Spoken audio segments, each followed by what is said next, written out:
So hello everyone, welcome to my channel. तो आज के इस वीडियो में हम कवर करने वाले हैं बायोटेक्नोलॉजी एंड इट्स एप्लीकेशन का प्रीवियस ईयर क्वेश्चन। ठीक है, पिछले वीडियो में मैंने बायोटेक्नोलॉजी एंड इट्स प्रिंसिपल दे दिया है। अब आज हम एप्लीकेशन वाला पार्ट कवर करेंगे।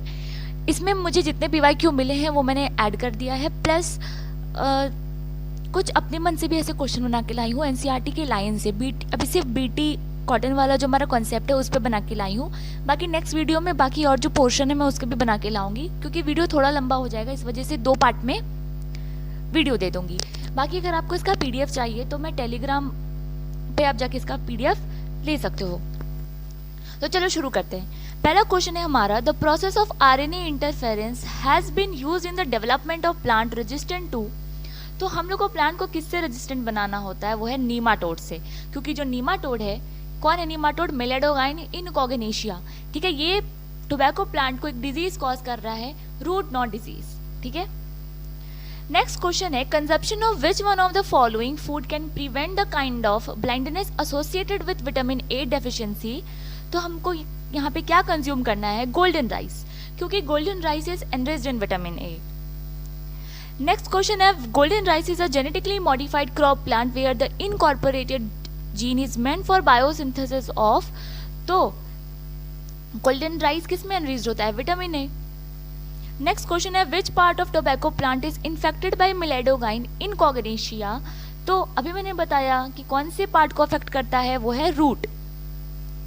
नेक्स्ट क्वेश्चन है, which of the following statement is not correct. पहला है, the pro insulin has an extra peptide called C peptide. The functional insulin has A and B chain linked together by hydrogen bonds. Genetically engineered insulin is produced in E. coli. In man, insulin is synthesized as a pro-insulin. तो यहाँ पे जो हमारा incorrect option है वो है option B। जो functional insulin होता है उसको हम लोग मतलब जो फंक्शनल इंसुलिन होता है तो A और B चेन को हम लोग हाइड्रोजन बॉन्ड से नहीं, डाइसल्फाइड बॉन्ड से लिंक करते हैं। नेक्स्ट क्वेश्चन है, with regard to insulin choose the correct option. तो पहला है हमारा, C peptide is not present in mature insulin. The insulin produced by R DNA technology has C peptide. The pro insulin has C peptide. A peptide and B peptide of insulin are interconnected by disulphide bridges. तो यहाँ पे जो हमारा right answer है वो है option C। Statement first, third और fourth हमारा करेक्ट है। सेकंड क्यों नहीं करेक्ट है? क्योंकि जो इंसुलिन हम लोग रिकॉम्बिनेंट DNA टेक्नोलॉजी से बनाते हैं उसमें C पेप्टाइड नहीं होता। ठीक है, जो हमारा प्रो इंसुलिन होता है, ह्यूमन में सबसे पहले हमारा प्रो इंसुलिन बनता है। प्रो इंसुलिन का मतलब मैच्योर इंसुलिन बनता है जिसमें A, C और B चेन होता है। ठीक है, बट जब वो इंसुलिन जब हम उसको मैच्योर बनाते हैं ना तो उसमें C चेन नहीं होता, सिर्फ A और B चेन होता है, और इन दोनों चेन को हम लोग लिंक करते हैं डाइसल्फाइड बॉन्ड से। नेक्स्ट क्वेश्चन है, which gene targeting involving gene amplification is attempted in an individual's tissue to treat disease, it is known as, उसको हम लोग क्या बोलते हैं? जीन थेरेपी बोलते हैं। ठीक है, नेक्स्ट क्वेश्चन है, human insulin is being commercially produce from a transgenic species of. तो हम लोग किसके अंदर प्रोड्यूस किए थे उसको? E. coli के अंदर। नेक्स्ट क्वेश्चन है, the first human hormone produce by recombinant DNA technology. तो कौन सा हार्मोन था हमारा पहला? वो इंसुलिन। नेक्स्ट क्वेश्चन है, which kind of therapy was given in 1990 to a 4-year-old girl with adenosine deaminase deficiency. तो कौन सा थेरेपी हम लोग दिए थे? वो था जीन थेरेपी।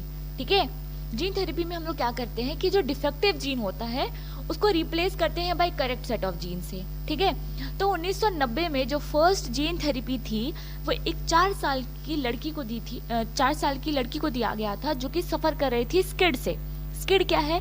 स्किड है severe combined immuno deficiency disorder. इस सिचुएशन में जो हमारा ADA जीन है ना वो डिफेक्टिव हो जाता है। ADA जीन का क्या काम होता है? ADA जीन प्रोड्यूस करता है एडिनोसाइन डीअमाइनेज एंजाइम। ठीक है, और ये एंजाइम हेल्प करता है लिम्फोसाइट के प्रोलिफरेशन में। तो एक टाइप से समझो इम्यूनिटी में हेल्प कर रहा है ये एंजाइम। ठीक है, नेक्स्ट क्वेश्चन है, the 2 polypeptide of human insulin are link together by. तो किससे लिंक करते हैं हम लोग इसको? डाइसल्फाइड ब्रिजेस से। नेक्स्ट क्वेश्चन है, maximum number of existing transgenic animal is of. तो हमारा जो 95% ट्रांसजेनिक एनिमल है वो है माइस। Next question है, new variety of rice was patented by a foreign company, though such varieties have been presented in India for a long time. This is related to, ये किससे related किया गया है, बासमती से, ठीक है। नेक्स्ट क्वेश्चन है, बीटी टॉक्सिन स्पेसिफिकली अफेक्ट, तो किसको अफेक्ट करता है, midgut epithelial cells of insect. Next question है, the toxin crystal of bacillus thuringiensis are composed mainly of, ये एनसीईआरटी के लाइन का क्वेश्चन है, किससे कंपोज होता है, इंसेक्टिसाइडल प्रोटीन्स से। नेक्स्ट क्वेश्चन है, activation of BT protoxin occur due to, तो एक्टिवेशन किस में होता है, इंसेक्ट के mid alkaline pH of midgut of insect. Next question है, BT toxin remain harmless to bacillus thuringiensis because वो बैक्टीरिया के अंदर इनएक्टिव स्टेट में प्रेजेंट होता है, तो toxin is produced in inactive protoxin form. Next question है, the BT toxin produced by bacillus thuringiensis kill insects by, तो वो क्या करता है, create pores in midgut epithelial cells और लाइसिस भी करता है। नेक्स्ट क्वेश्चन है, विच स्टेटमेंट इज इनकरेक्ट, तो पहला है, BT toxin bind to midgut epithelial cells, BT toxin is activate inside bacterial cells, activated toxin causes lysis of gut cells, different BT strain target different insects. तो यहाँ पे जो हमारी incorrect statement है वो है ऑप्शन बी, जो BT toxin होता है ना वो बैक्टीरिया में एक्टिव स्टेट में प्रेजेंट नहीं रहता, इनएक्टिव स्टेट में प्रेजेंट होता है, ठीक है। नेक्स्ट क्वेश्चन है, the immediate effect of activated BT toxin on insect midgut cell is, क्या करता है, pore formation causing swelling and lysis of epithelial cells. Next question है, द प्रोटीन इनकोडेड बाय क्राई1AB कंट्रोल, तो किसको कंट्रोल करता था, कॉर्न बोरर को, ठीक है। वही जो हमारा क्राई1AC है और क्राई2AB है वो किसको कंट्रोल करता है, कॉटन बॉलवर्म को, ठीक है। नेक्स्ट क्वेश्चन है, the BT toxin is encoded bye a gene named, अभी मैंने बताया कौन सा जीन है, हमारा क्राई जीन है। नेक्स्ट क्वेश्चन है, मोस्ट बीटी टॉक्सिन आर, जो हमारा बीटी टॉक्सिन होता है ना वो इंसेक्ट ग्रुप स्पेसिफिक होता है, ठीक है। तो मतलब एनसीईआरटी में लाइन दिया है कि जो चॉइस होता है क्राइजीन का वो इस बात पे डिपेंड करता है कि तुम कौन से क्रॉप से डील कर रहे हो and the type of insect, है ना। इसीलिए जो क्राई1AB है वो कॉर्न बोरर के लिए है और जो क्राई1AC और क्राई2AB है वो कॉटन बॉलवर्म के लिए है।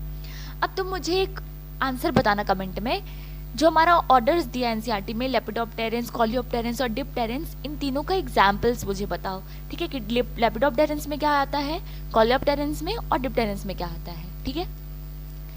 नेक्स्ट क्वेश्चन है, the BT toxin gene is incorporated into cotton plants was isolated from, तो कहाँ से हम लोग आइसोलेट करते हैं, बैसिलस थुरिंजिनियासिस से, ठीक है। तो इतने ही क्वेश्चन थे आज, अब नेक्स्ट वीडियो में बाकी के क्वेश्चंस लाऊंगी आपके लिए, ठीक है। तब तक के लिए ऑल द बेस्ट, पढ़ते रहो।